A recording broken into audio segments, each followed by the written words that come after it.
sa tingin ko, walang big fish na mapapanagot. Bakit? Nakita mo naman dati sa kasaysayan natin, sa NBN, si TE, si Jun Losada. Sa Napoles, si Napoles lang naiwan, no? Ito, ganito na naman tayo. Nag-hearing ka, several hearings already, parehong liderato pinag-iisipan na itigil na kasi may ICI. Hindi ako sang-ayon dun sa sinabi ni Senator Ping kasi kung ang iyong binigyan mo ng credence yung si Bryce, parang yun ang binibigyan niya ng credence kisa dun sa Diskaya, di ba?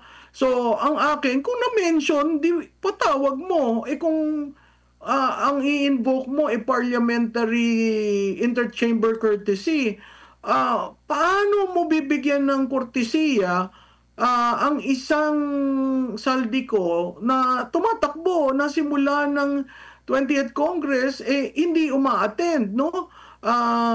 Sa private sector yan, pag ilang months absent, tineterminate. Ang nakakatawa dito, sabi sila ng sabi na si Saldico ay may sakit pero nakikita natin nagta-travel, no? Pangalawa, bakit hindi nila cancelin ang passport ni Saldico? Yun na, talaga mapapabalik mo pero makikita mo may nagkakadel sa kanya, nakaka-travel, di ba? Nakikita mo na sa tingin ko mga assets nito ay prinotektahan na. So ako wala akong nakikitang solusyon o yung tinatawag mong big fish na mahuhuli. Diyan sa ICI naman makikita mo limited ang powers at saka yan under sa Office of the President. Hindi siya talaga independent commission. So kung titingnan mo where the Diskaya couple testimony will go through, it will go as far as Ilocos Norte. Bakit hindi binubuksan yan? Kung gusto nyo talaga na maging tapat sa tao dito sa mga inquiries na ito, o buksan mo ang baluarte ng presidente, baluarte ng vice president, baluarte ng senate president, baluarte ng speaker. Yun lang, Sorsogon, Leyte, Davao, at saka Ilocos Norte. Bakit Bulacan ang pinili? Hindi ba yun nakakapagtaka? Kung titingnan nyo, bakit nga ba naman Bulacan?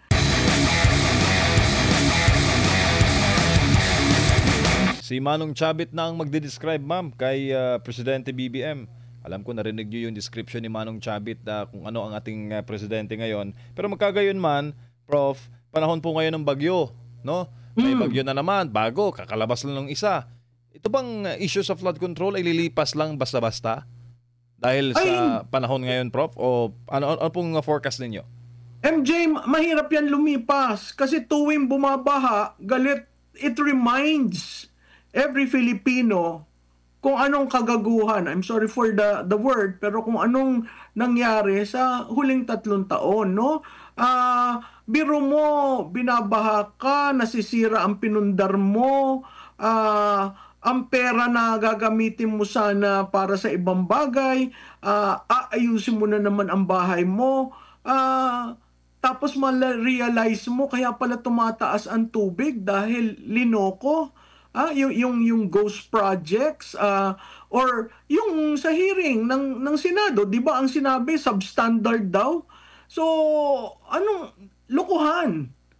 Ngayon, ang tagal bago, kontratista lang kasi ang tinitingnan eh. Ngayon, may sinabi, may mga senador. Yung unang sinabi ng Diskaya couple ng mga kongresista, walang nangyayari doon. Si ICI na andyan, nagdadala ng sasakyan, nagkakamayan pa. Biro mo, parang nagpapasalamat pa. Ang akin, alamin na natin kung sino.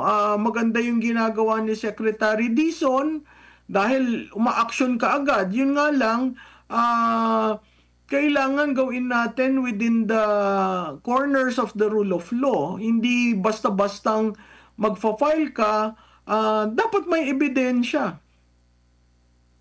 Prof, speaking of solutions, ito nga yung nakikita natin, yung mga ongoing Senate hearing. Tapos nandito rin sa kabilang side itong Independent Commission for Infrastructure na gumagawa rin ng sariling investigasyon.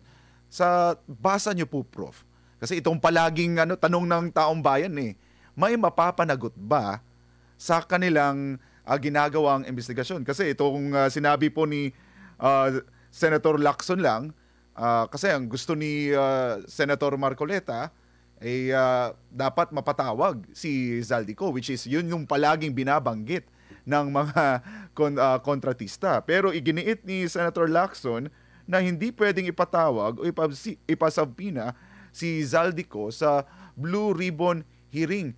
So parang nagkakaroon ng mga hindi pagkakanawan. So ang tanong ngayon ng taong bayan, after nitong Senate investigation, after nitong investigation ng ICI, sa tingin niyo, Prof, may mapapanagot ba dito sa mga manumalyang, mga flood control projects, at hindi lang itong flood control projects, maging itong talaga ng korupsyon? Ako, Jason, sa tingin ko, walang big fish na mapapanagot. Bakit? Nakita mo naman dati sa kasaysayan natin, sa NBN, si TE, si Jun Losada. Sa Napoles, si Napoles lang naiwan, no? Ito, ganito na naman tayo. Nag-hearing ka, several hearings already, parehong liderato, pinag-iisipan na itigil na kasi may ICI. Hindi ako sang-ayon dun sa sinabi ni Senator Ping kasi kung ang iyong binigyan mo ng credence yung si Bryce, parang yun ang binibigyan niya ng credence kisa dun sa Diskaya, di ba? So, ang akin, kung na-mention, patawag mo. Kung ang i-invoke mo parliamentary interchamber courtesy, paano mo bibigyan ng kortesiya ang isang Zaldico na tumatakbo na simula ng 20th Congress hindi uma-attend, no? Sa private sector yan, pag ilang months absent, tineterminate. Ang nakakatawa dito, sabi na si Zaldico ay may sakit pero nakikita natin nagta-travel, no? Pangalawa, bakit hindi nila cancelin ang passport ni Zaldico? Yun talaga mapapabalik mo pero makikita mo may nagkakadel sa kanya, nakaka-travel, di ba? Nakikita mo na sa tingin ko mga assets nito ay prinotektahan na. So ako wala akong nakikitang solusyon o yung tinatawag mong big fish na mahuhuli. Diyan sa ICI naman makikita mo limited ang powers at saka yan under sa Office of the President. Hindi siya talaga independent commission. So kung titingnan mo where the Diskaya couple testimony will go through, it will go as far as Ilocos Norte. Bakit hindi binubuksan yan? Kung gusto nyo talaga na maging tapat sa tao dito sa mga inquiries na ito, o buksan mo ang baluarte ng presidente, baluarte ng vice president, baluarte ng senate president, baluarte ng speaker. Yun lang, Sorsogon, Leyte, Davao, at saka Ilocos Norte. Bakit Bulacan ang pinili? Hindi ba yun nakakapagtaka? Kung titingnan nyo, bakit nga ba naman Bulacan? So pag nakita mo, talagang defined yung anti-corruption effort, no? Nagbulacan, nag-release ng 15 contractors, bakit 15 lang? Nag-release ng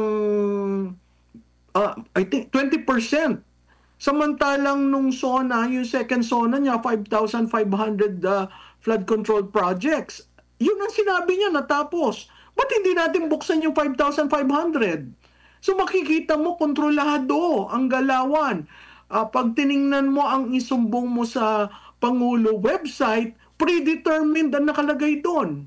Okay? Lumabas sa plenary hearing na yun ang aming nasa sa loob, na hindi ito program allocation. Karamihan yan under sa